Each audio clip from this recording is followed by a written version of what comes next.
doctor कतिक जो जीवा डाक्तर गोटे प्रश्न पचार तुम कुनी पिला मैंने भी पचारि पार डाक्तर को सारे ये जो मत रोग है जहाँ भी है मोर ये 70 भाग जल को है ना 30 भाग स्थल को है रोगटा बढ़िया प्रश्न ना आम शरीर 70 भाग जल नुहे कि से 70 भाग जल को रोग हो ना 30 भाग स्थल को रोग हो 30 भाग स्थल क्या रोग हो कहले क्या रोग हो जल को हो ना स्थल को हो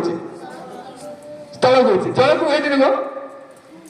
जल को भी रोग हुए जल पानी बही जाऊँ पानी बही जाऊँ जरी पकईदब से बंद है अटकिला जल कौन या पुक या गंध हम ताले से कौन है जल जो स्टॉप है आरंभ है आम भितर भी जल जो चली